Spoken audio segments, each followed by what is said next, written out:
Thank you. Is your cold open? Um, I could welcome show her. back. She looks really cute right now. Circling Seattle sports. This is a new show we're doing for the Washington Husky women's basketball team. Uh, Again, I don't have a name for it quite yet. I'm sure we'll figure it out. It might just be for the first week, the UW women's basketball show.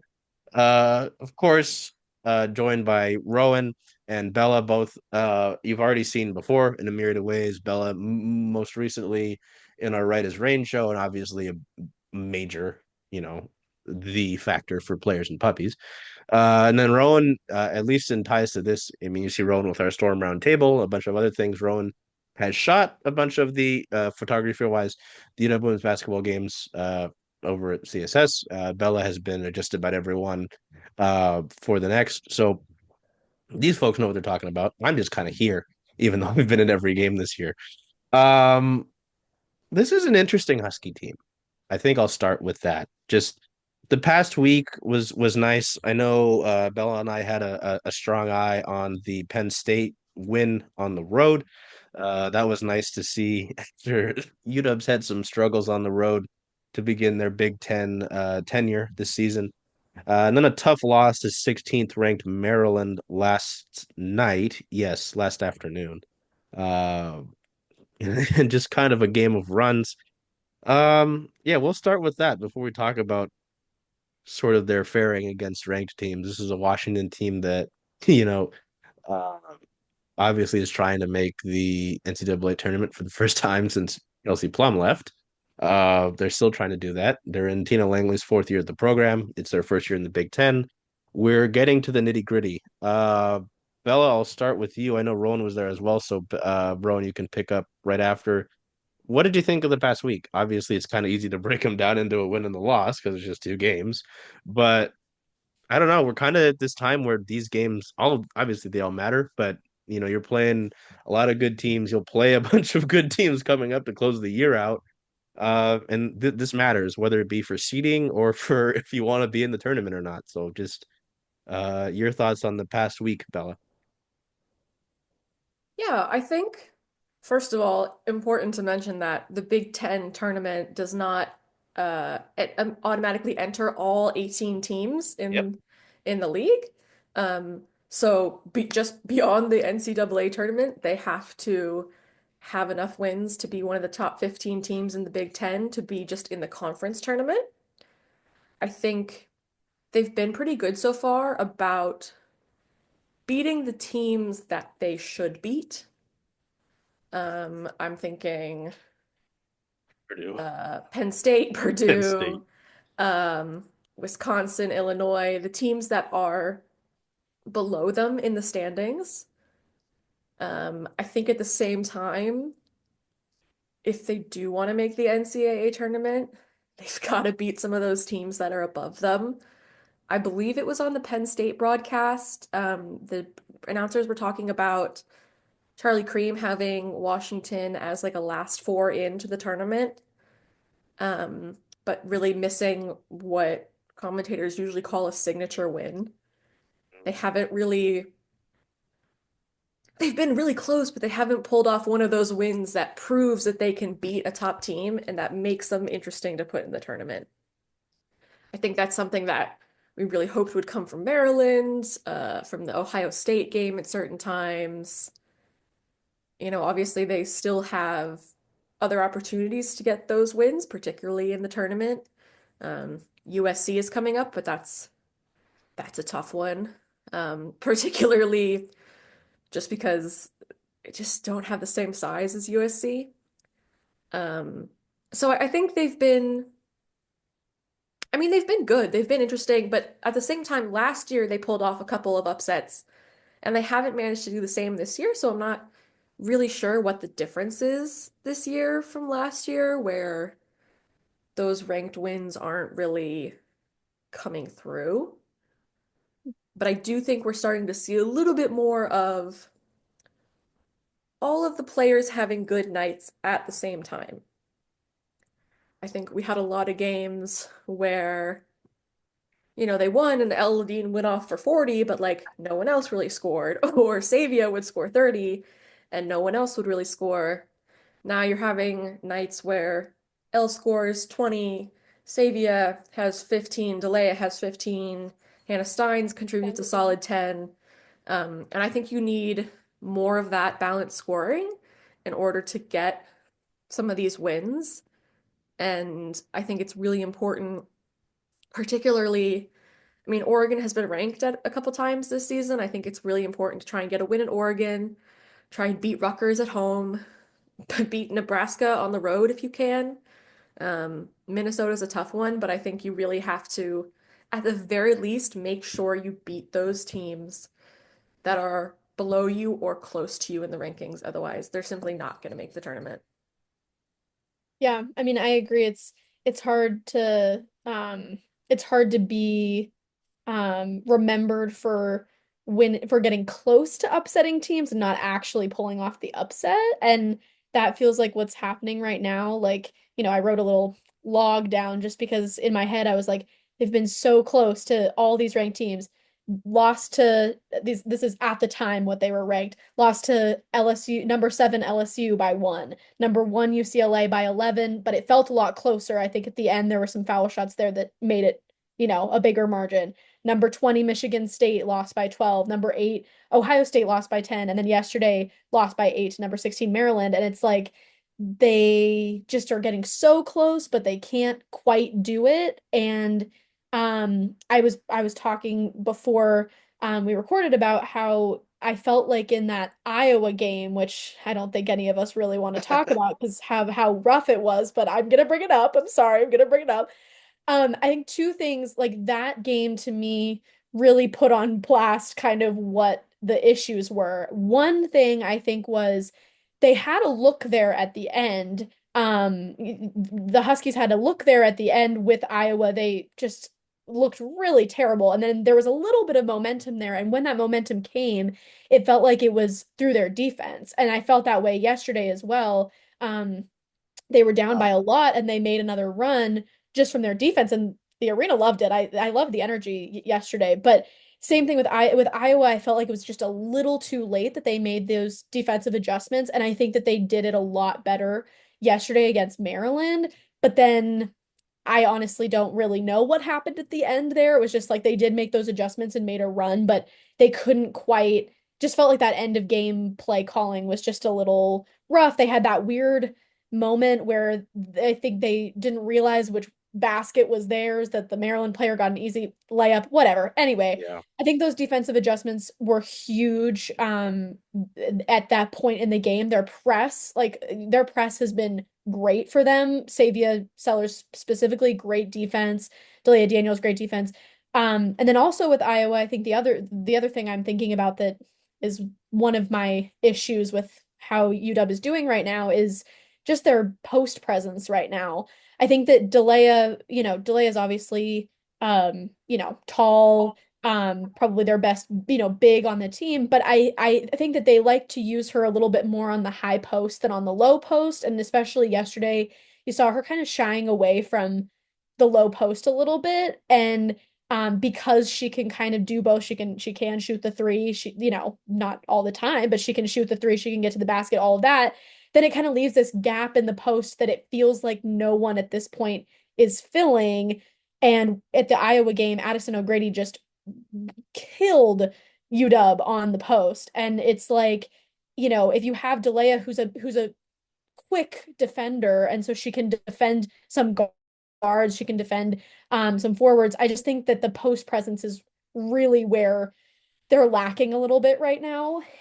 And yeah, so anyway, going into the postseason, especially, that's going to be a huge problem because you're just going to keep matching up with bigger and bigger teams. And yeah, so yesterday I thought was a good, it was a really, I think that they came back in a really strong way. I think they found that momentum that wasn't quite enough, but I think it was a good adjustment from Iowa that I like that they didn't completely lose it and just said, no, we're done. We're not even trying anymore. And they actually made some effort to earn it back, and they did. They still lost, but it still was good to see that they kind of persevered through that, I guess. Yeah, watching the Maryland game, I felt like they got the defensive stops they needed and they got a good look on offense, but the buckets didn't fall. Yeah. Right? Like Hmm. they were so close, but they couldn't get the scores Yeah. right when they needed them. They had gotten them. They had gotten like that 12-0 run in the last quarter, but like right when it came down to crunch Hmm. time, they couldn't get those scores even when they got the defensive stops. And then you're right, there were a couple of those like miscommunications on defense Hmm. where I'm like, what the heck happened? Why was that such an open layup? But like it feels like that's kind of a theme. Like same with the LSU loss, right? Like they were ahead that time. Oh, Hmm. But like I mean, even I think like I think a similar thing happened in the Ohio State game. They were kind of pushing towards the end, but then they couldn't when they got the stops, they couldn't get the Yeah. buckets on the other end. Hmm. And stops are great, but if you're not scoring those crunch time buckets, then you're And the not. and the shot selection was a little odd too. I'm just remembering like that I think it might have been honestly the last time that they had the ball in the Maryland game, El Ladine, it looked like they just were always trying to set her up for the three and then it wasn't there. So then she just kind of dribbled around and she made it happen, but that's a oh lot of yeah. seconds on the shot clock that I'm like, yeah, it just feels like I mean, I think it's a really good idea to go to L for the quick three. She's been a great she's been shooting great for them, but it kind of feels like maybe some better late game plays to kind of have in your back pocket for those moments. So then the other team isn't anticipating that they're just going to go to L like they have been, it feels like.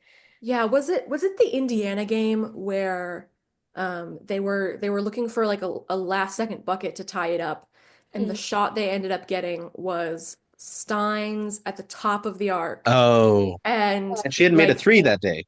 she hadn't made a three that day and she also was like fading away to the side. It was an incredibly tough shot and that was after they like messed up getting the rebound and calling a timeout so they couldn't advance the ball.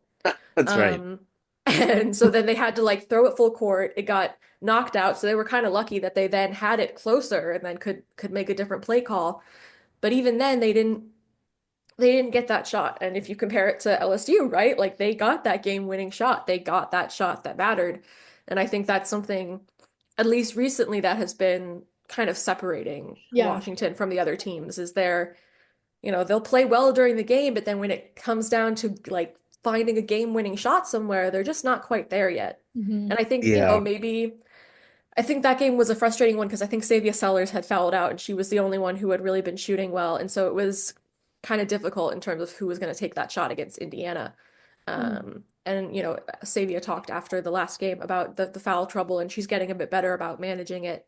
Um, but you know, you need you need to hit those game-winning shots. And Yeah. obviously it's easy for us to say that those are incredibly Right, tough right. tough shots to hit. Those are incredibly difficult things to do, but that does feel like a lot of what's separating is like that end game execution on both ends Yeah. of the floor. They're Yeah. getting it on one end of the floor, but they're not getting it on the other end of the floor. And then in terms of I wanted to what you said about the post presence, Mhm. I thought it was really fascinating against Ohio State when they just went for the four guard lineup straight up because Ohio State doesn't have a ton of post size. Mhm. They've got like big players, but they don't necessarily have the most established posts. And you wanted ball handlers because of Ohio State's full court press that runs the entire game. And Tina Langley talked about wanting to be quick. And I think that has been kind of when UW has looked some of its best is Mhm. having four guards plus Delia Daniels, who at times, like, I Like, think one of her biggest strong suits, particularly like again in the Ohio State game, her passing out of tough situations, her composure when she has the ball and she's got players on her, she can find the pass to break the press. Whereas when Tyra Eke was in a couple different times, she got the pressure on her and she threw it away. And it's a tough thing because obviously, you're a post player, you're not necessarily used to being in the middle of the floor and like needing to break a press. Um, but I think because it's tough because there's been some games where I really think Tyra's offensive production has been really important. mhm. She's got some great low post position, she's got some great buckets, and she's had some good defense as well, but it hasn't been consistent enough, or they've just been a little too undersized, a little too outstrengthed in some ways. And Mm, then as soon as Delia or Tyra pick up two fouls, then they're in a little bit of trouble and they can't play as aggressively, which always seems to affect how effective they are. Um, and so I do think, like, particularly, I think, like, I'm thinking USC, Rhea Marshall and Kiki Uriafen, like, what is UW going to do? Because those, you need post players on those players. I imagine Delia guards Kiki, just because they're kind of similarly athletic and quick, and Mhm. Tyra's on Rhea, but those are really good rebounders, and you have to keep them off the boards. You have to keep them out of the low post. And can UW do it enough to win? Because I mean, obviously Lauren Betts, right? That I mean, Lauren Betts has been a yep. problem for everyone because no one else has a 6'7" player really this year except for TCU, and I don't think UCLA has played TCU. But like, Lauren Betts had 20 23. hot, yeah, she had a lot of Yeah. points Yeah. against Washington, and she was basically unstoppable. I mean, and I was looking, I haven't looked at I haven't rewatched that to remember exactly, but I did see that that was the most minutes that Tyra Eke has gotten all season was against UCLA. And I think she had 35 minutes. So if I'm remembering correctly, she was on bets. I can't Yeah, really. Yeah, okay. So yeah, I she was gonna say.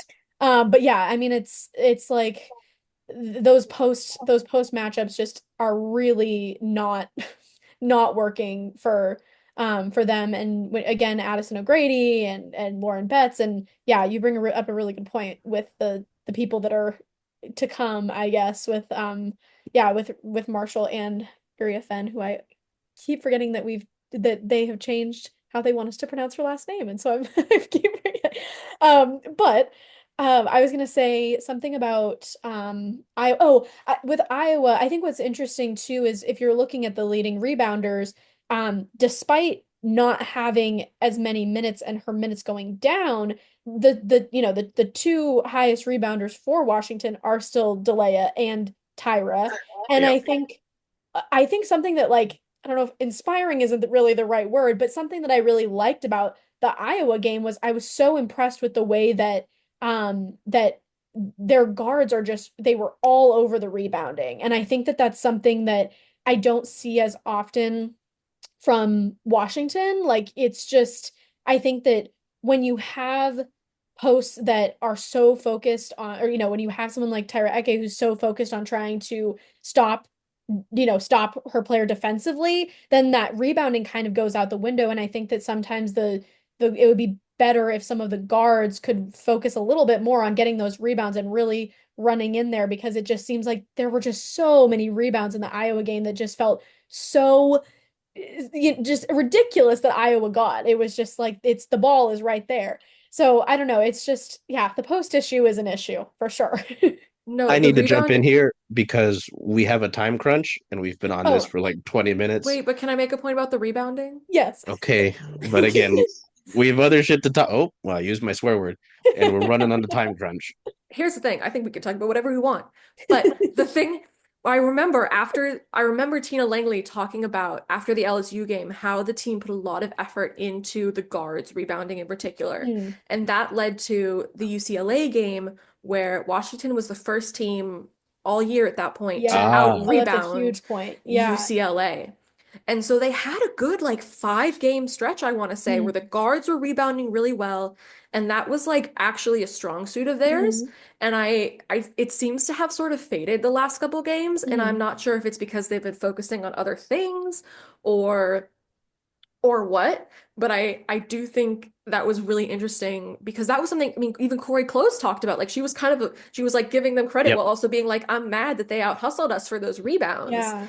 Like, she was pissed that, that they had been out rebounded by a Yeah. significantly smaller team, but it was because of that effort that they had put in after that LSU loss. And so I'm wondering where that rebounding effort has gone, because I think if it comes back, it's a big impact for this team. It's a really Now good I'm done. That's Happy? a good point. Okay. That's again, like you both have a time crunch and so do I. So I think it's only fair. point. Um, there's a lot of good points that were mentioned, and I feel like a lot of those things help kind of put into perspective the issues that Washington has had this year. Because as it's been talked about, they've played these top ranked teams well. Like they should have won that LSU game flat out. Like that should not have gone to where that did. Um, and something that, Bella mentioned there with the rebounding is like covering a lot of teams, there are inconsistencies, right? Like there are some teams that are just flat out obviously inconsistent in all ways. I think Washington's inconsistencies at present, they're just not as blatant as some of the others. Like the rebounding is something that, yeah, we talked about a lot with Tina Langley earlier in the season. The 3 point like they are the second team in the Big Ten in field goal percentage and 3 point percentage. There are some games, as both of you have watched, where they just shoot horribly and they make poor shot decisions, or they just don't. They live and die by the 3 pointer, right? I think was it the Maryland game where it was brought up like the 3 point shooting. Did you want to shoot many threes? And I don't. Oh Tina yeah, was basically like, it yeah, was half of half them. of them. Yes, Half of them yeah. were from outside the arc. Yeah. And she was like, well, I think the basic answer was no. Yeah. And I get stuck on their front court so much because like Delia Daniels is a graduate student. Brennan McDonald, who doesn't play that much, who got 49 seconds game time in the Maryland game, is a graduate student. Tyra Eke is a senior. So what happens next year, right? Where I've brought this up to both of you, more so Rowan and I have talked about a little bit more today, where like they've recruited well. We were just talking about how Chloe Briggs said it was good out of college. I mean, high school. Devin Carpenter was a top recruit. She's gotten more minutes as the year has gone on. They had another great class this year. Nina Kane is a forward. So is Bryn McGoy, but are those two don't really seem like people you're gonna stick in the post as much as wing, as they are wings. So I'm concerned about that because if this is an issue this year, right, and you're not leaving the Big Ten next year, what are you doing next year? Right? Like, I mean, obviously there is the transfer portal, there is that. Um, but I'm really wondering about that in the forward department. We talked, Rowan and I have talked about Olivia Anderson. So and Bella and I, Olivia, she's a sophomore, she's 6'6", so there's some size there in terms of height. I don't like doing this because it sounds weird. But in terms of a big, she's kind of a smaller big in terms of her size. Like Iowa had some like maybe more like sturdy bigs, right? She's a Cameron Um, Brink big. Mm, yeah, that's a so great true. yeah. Yeah. And she's been out for at least a month or two. Olivia And Anderson has been, and Yeah. we don't know when she's going to be cleared to play. I remember the last time that the Huskies were home, I asked coach, I was like, "Hey, just wanted to ask, have you gotten an update on Olivia Anderson? She hasn't been cleared." I'm like, "Well, that doesn't help me." Um, and it's a fair answer, but I'm still curious about it because I don't know, maybe she could help you. Her trouble has been getting into foul trouble right when she hits the court, but I don't know, maybe a different look could provide you with something. So I don't know.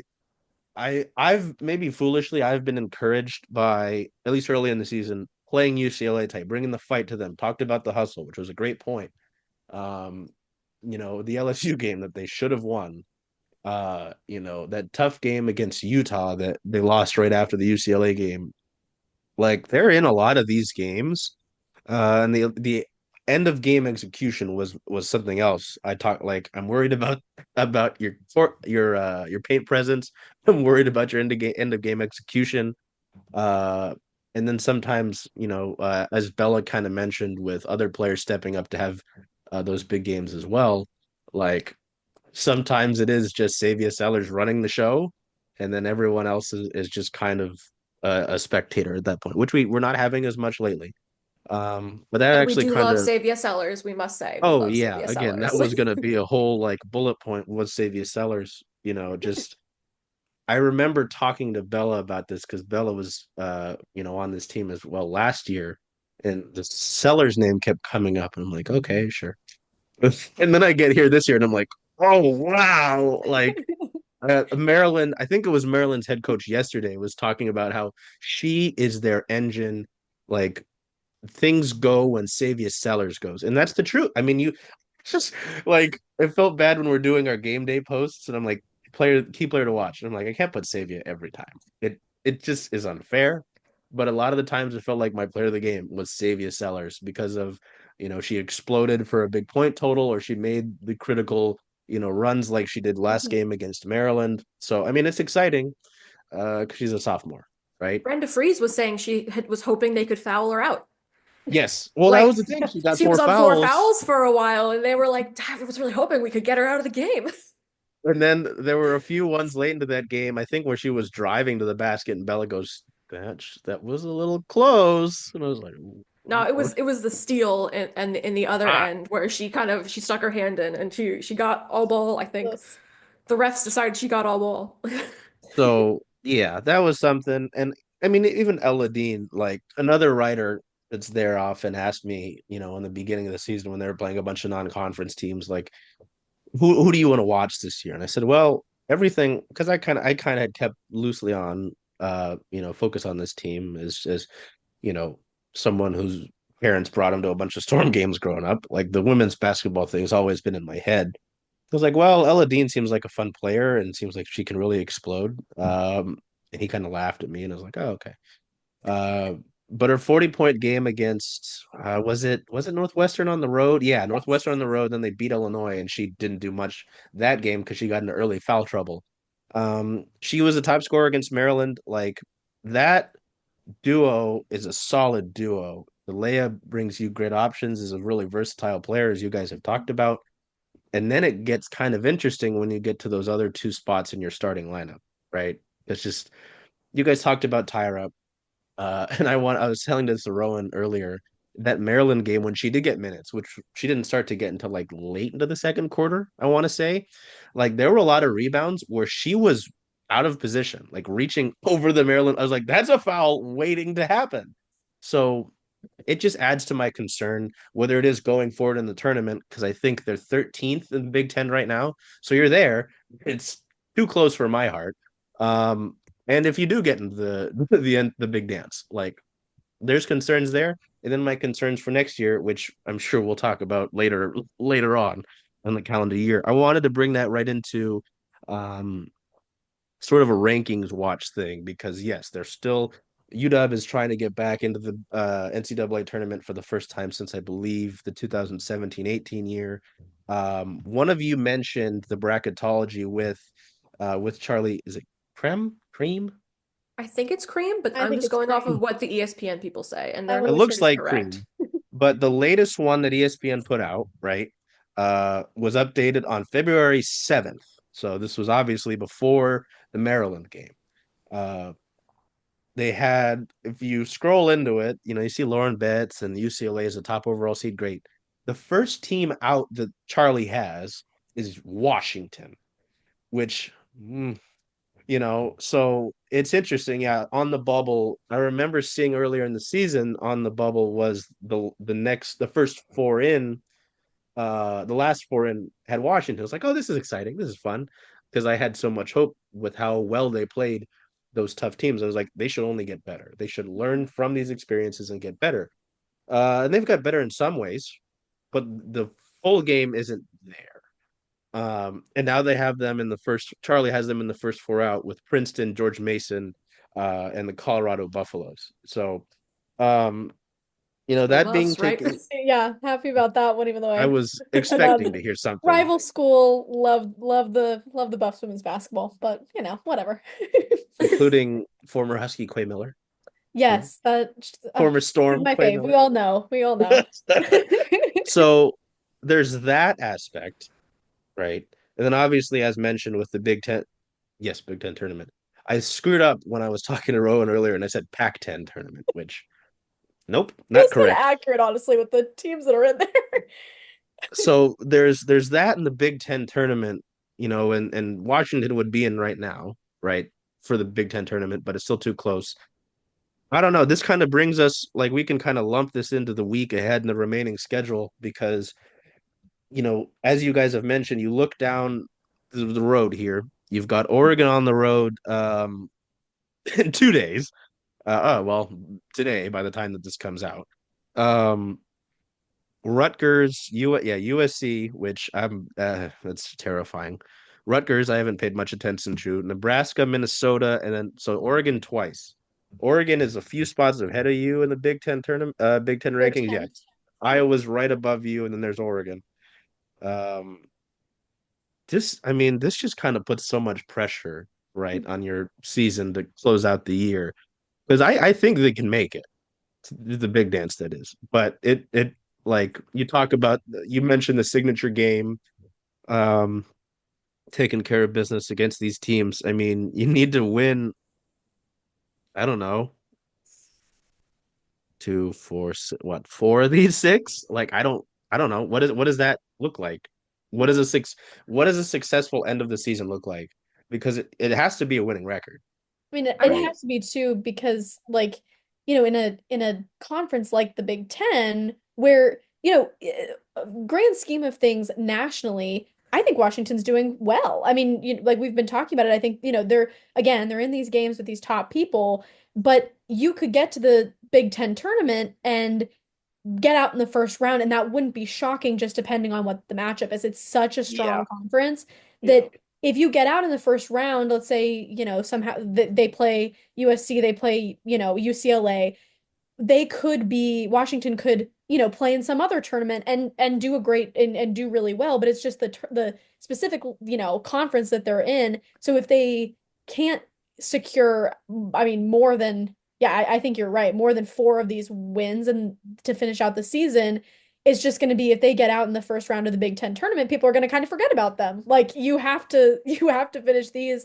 so then there's not as much pressure on a conference tournament that you probably can assume that you're not going to win, and maybe not get very far depending on what the matchup is. So I think the Oregon matchups are going to be really, really fun to watch. I mean, I saw they also lost to UCLA by just 10 and Washington lost by 11. But they did have a larger loss margin, against Maryland just like 3 days ago, I think. So they're like really close there. But yeah, I think they need to win these, a good bit of these games to make sure that by the time the Big Ten tournament rolls around, they're not in a really bad spot if they make it at all, because that's another part of, right, making sure you win enough so then you can get into the tournament. yeah, I think that's kind of where my mind is at is like very first priority is getting into the tournament. Like looking at the remaining six games, I think you need to win against Rutgers. You really got to try and win against Nebraska. You really want to win one of those Oregon games, and if you can beat Minnesota, that's great. But I think really your priority is getting at least two, if not three of those wins. Because I think it's hard to I don't want to assume that the players below Washington are going to lose their games, but I also don't necessarily think they'll easily be overtaken.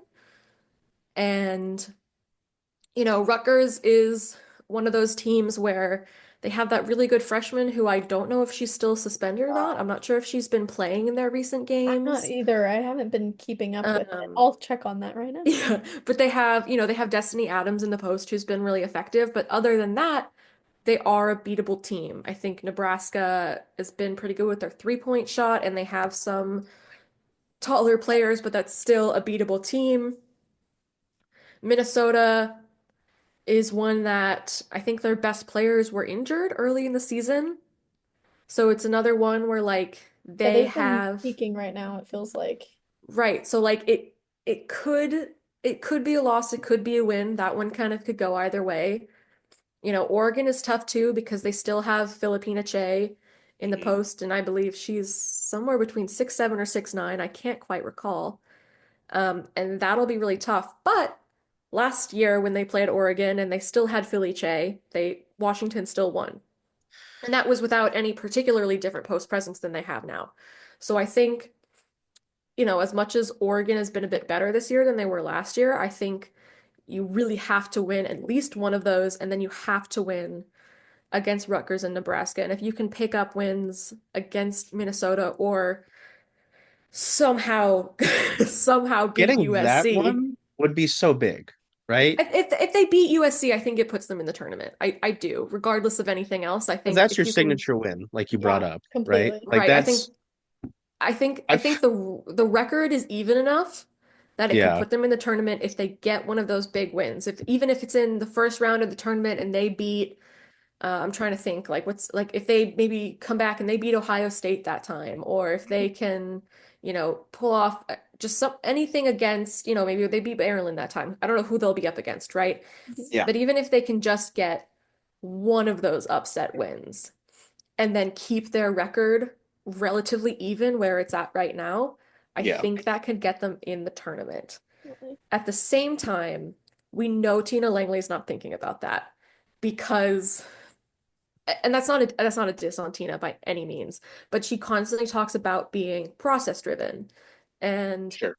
their focus is less on the wins and more what are they doing well, what can they improve on, Mhm. and how can they, come to practice the best they are every day and improve every day. Do they want to make the tournament? I'm sure those players want to make the tournament, right? Like those are talented, determined players. But the vibe of the team is not a South Carolina where Ah, the expectation is that you win everything and you are going to a Final Four. The expectation is this program is still building and we want to succeed as much as we can, but the wins don't define our success. you know I what's interesting? Oh, I was gonna update on Kiyomi McMiller. She is not playing in their next game against Purdue, but she is back, but not all the time. It seems like she's been kind of on and off. So that could be, could not be. But I will say, and I was gonna add about the just process driven. I think that to me, just thinking, I felt like every game when I was in high school, so back, in the Jody Wynn era. And, yesterday when I was at the game and just watching against Maryland, I was like, this is the best team that I have seen since Kelsey Plum, since the Kelsey Plum era. And I think if like you were saying, with next year, yeah, you have a five-star recruit. You've got some great recruiting going on, but Delia Daniels has been huge for the program and for this being her last year. I think that having that focus of, this has been yeah, again, best year that they've had in 8 years, basically, in my opinion. Go big or go big or go home. You really should be focusing on that right now, especially, I also think huge credit to them that first year in the Big Ten.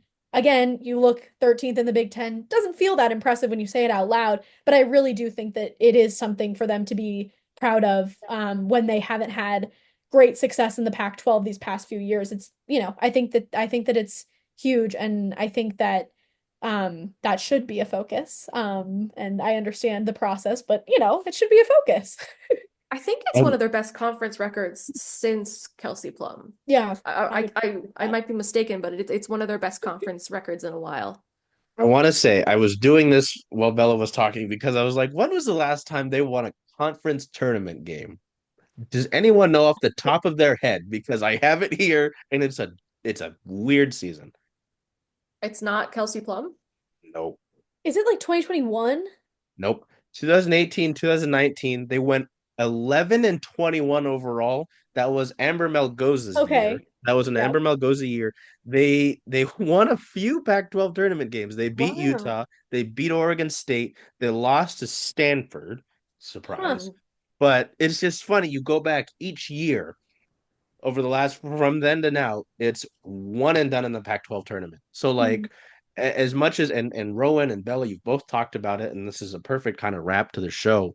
Um, I am excited about this program going forward. Like